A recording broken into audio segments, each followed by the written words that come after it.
Hi hello ನಮಸ್ಕಾರ ನನ್ನ ಎಲ್ಲ YouTube family, welcome back to my channel. ನಾನಿವತ್ತು ಇಲ್ಲಿ ಒಂದು ಡಿಫ್ರೆಂಟಾಗಿ ಒಂದು ಸಾಂಬಾರು ಅಥವಾ ಹುಳಿ ಅಂತ ಏನು ಹೇಳ್ತಾರೆ ಅದನ್ನು ಮಾಡ್ತಾಯಿದ್ದೀನಿ. ನಿಮ್ಗೆ ಆಲ್ರೆಡಿ ಗೊತ್ತಾಗಿರ್ಬೋದು, ಬೆಂಡೆಕಾಯಿ ಹುಳಿನ ಮಾಡೋದು ತೋರಿಸ್ಕೊಡ್ತಾ ಇದ್ದೀನಿ. ಡೈಲಿ ಒಂದೇ ಥರ ಸಾಂಬಾರು ಮಾಡೋದಕ್ಕಿಂತ ಈ ಥರ ವೆರೈಟಿ ಮಾಡ್ಕೊಂಡು ತಿನ್ನೋದ್ರಿಂದ ಟೇಸ್ಟೂ ಚೆನ್ನಾಗಿರುತ್ತೆ, ಹಾಗೆ ತಿನ್ನೋರ್ಗು ಏನೋ ಡಿಫ್ರೆಂಟ್ ಆಗಿದೆ ಅನ್ನೋ ಫೀಲ್ ಆಗುತ್ತೆ. ಇಲ್ಲಿ ನಾನು ಬೆಂಡೆಕಾಯಿನ ಸಣ್ಣದಾಗಿ ಹೆಚ್ಕೊಂಡಿದ್ದೀನಿ.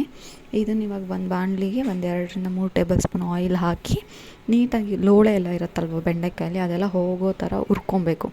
ಆಲ್ಮೋಸ್ಟ್ ಇದು ಏನು ಕಲರ್ ಕೂಡ ಚೇಂಜ್ ಆಗುತ್ತೆ, ಲೈಟ್ ಗ್ರೀನಿಂದ ಒಂಥರ ಡಾರ್ಕ್ ಗ್ರೀನ್ ಆ ಥರ ಆಗುತ್ತೆ. ಅಲ್ಲಿವರೆಗೂ ಫ್ರೈ ಮಾಡ್ಕೊಬೇಕು. ಫ್ರೈ ಚೆನ್ನಾಗಿ ಮಾಡ್ಕೊಂಡು ಲೋಳೆ ಎಲ್ಲ ಹೋದರೆ ಮಾತ್ರ ಸಾಂಬಾರು ತುಂಬ ಟೇಸ್ಟಿಯಾಗಿರುತ್ತೆ. ನೋಡ್ತಾ ಇರ್ಬೋದು, ನಿಮಗೆ ಕನ್ಸಿಸ್ಟೆನ್ಸಿ ಕೂಡ ಕಡಿಮೆ ಆಗಿರುತ್ತೆ ಫ್ರೈ ಆದಮೇಲೆ. ಹಾಗೆ ನೀಟಾಗಿ ಬೆಂದಿದೆ ಕೂಡ ನಿಮ್ಗೆ ಗೊತ್ತಾಗ್ತಾ ಇದೆ ಅಂತ ಅಂದ್ಕೊತೀನಿ. ಇದು ಎಣ್ಣೆಲಿ ನೀಟಾಗಿ ಫ್ರೈ ಆದಮೇಲೆ ಹೇಗೆ ಅಂದರೆ ಒಂದಕ್ಕೊಂದು ಅಂಟ್ಕೊಳ್ಳೋದಾಗಲಿ ಲೋಳೆ ಬಿಟ್ಕೊಳ್ಳೋದಾಗಲಿ ಆ ಥರ ಏನೂ ಆಗೋಲ್ಲ.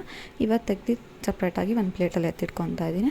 ಇದೇ ಬಾಣಲಿಗೆ ನಾನಿವಾಗ ಒಂದು ಸಣ್ಣ ನಿಂಬೆಹಣ್ಣು ಗಾತ್ರದ ಹುಣಸೆಹಣ್ಣು ನೆನೆಸಿ ಇಟ್ಕೊಂಡಿದ್ದೆ, ಅದನ್ನು ಹಾಕ್ಕೊಂಡಿದ್ದೀನಿ. ಹಾಗೆ 1-1.5 ಟೇಬಲ್ ಸ್ಪೂನಷ್ಟು ಸಾಂಬಾರು ಪೌಡರ್, ಮನೆಯಲ್ಲೇ ಮಾಡಿರುವಂಥ ಸಾಂಬಾರು ಪೌಡರ್ನ ಹಾಕ್ಕೋತಾ ಇದ್ದೀನಿ. ಹಾಗೆ ಒಂದು ಸ್ವಲ್ಪ ಕರಿಬೇವಿನ ಸೊಪ್ಪನ್ನು ಕೈಯಲ್ಲೇ ಮುರಿದ್ಬಿಟ್ಟು ಹಾಕ್ಕೊಂಡಿದ್ದೀನಿ.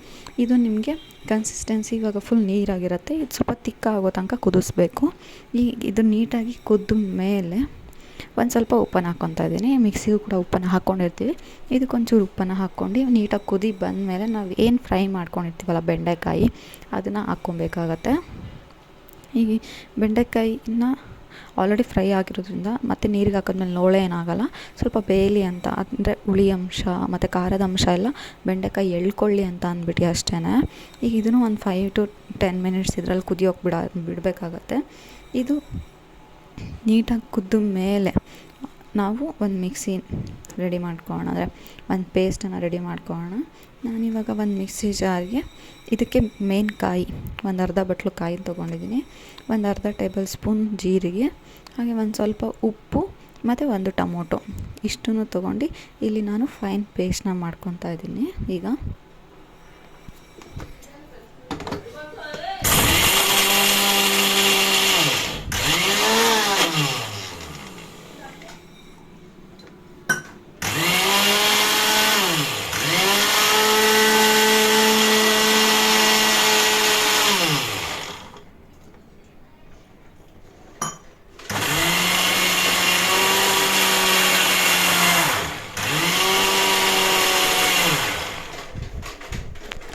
ಇಲ್ಲಿ ಇದು ಫೈನ್ ಪೇಸ್ಟ್ ಆಗಿದೆ.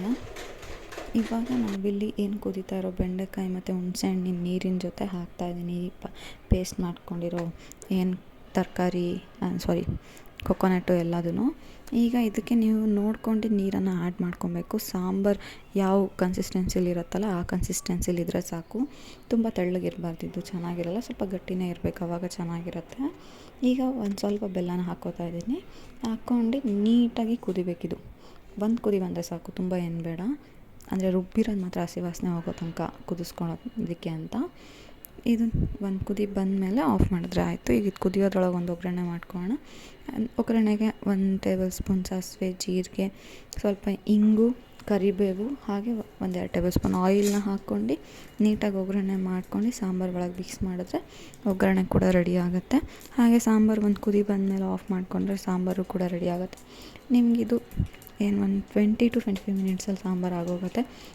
ಮುದ್ದೆ ಜೊತೆನೂ ತುಂಬ ಚೆನ್ನಾಗಿರುತ್ತೆ, ರೈಸ್ ಜೊತೆನೂ ಚೆನ್ನಾಗಿರುತ್ತೆ, ಚಪಾತಿಗೂ ಕೂಡ ತುಂಬ ಚೆನ್ನಾಗಿರುತ್ತೆ. ಇದು ಅಂದರೆ ಬೆಳಗ್ಗೆ ಚಪಾತಿ ಮಾಡ್ಕೊಂಬಿಟ್ರೆ ಮಧ್ಯಾಹ್ನ ರೈಸ್ಗೂ ಆಗೋಗುತ್ತೆ. ತುಂಬ ಡಿಫ್ರೆಂಟಾಗಿ ತುಂಬ ಬೇಗನೂ ಆಗುತ್ತೆ.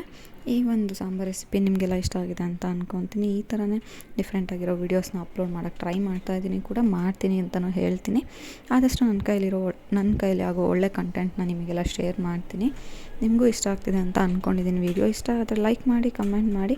ಹಾಗೆ ನನ್ನ ಚಾನಲ್ನ ಇನ್ನೂ ಯಾರು ಸಬ್ಸ್ಕ್ರೈಬ್ ಆಗಿಲ್ಲ ದಯವಿಟ್ಟು ಸಬ್ಸ್ಕ್ರೈಬ್ ಆಗಿ, ನಿಮ್ಮ ಫ್ಯಾಮಿಲಿ ಫ್ರೆಂಡ್ಸ್ಗೂ ಕೂಡ ನನ್ನ ಚಾನಲ್ನ ಶೇರ್ ಮಾಡಿ. ಬರೀ ಶೇರ್ ಮಾಡಿದ್ರೆ ಸಾಕಾಗಲ್ಲ, ಅವರಿಗೆ ಸಬ್ಸ್ಕ್ರೈಬ್ ಆಗೋದಕ್ಕೆ ಹೇಳಿ. ಸಬ್ಸ್ಕ್ರೈಬ್ ಆಗಿ ಪಕ್ಕದಲ್ಲಿರೋ ಒಂದು ಬೆಲ್ ಐಕಾನ್ನ ಪ್ರೆಸ್ ಮಾಡೋದಕ್ಕೆ ಹೇಳಿ, ಆಗ ನಾನು ಹಾಕೋ ವಿಡಿಯೋದ ನೋಟಿಫಿಕೇಷನ್ ಬರುತ್ತೆ. ಹೀಗೆ ಸಪೋರ್ಟ್ ಮಾಡಿ. Thank you.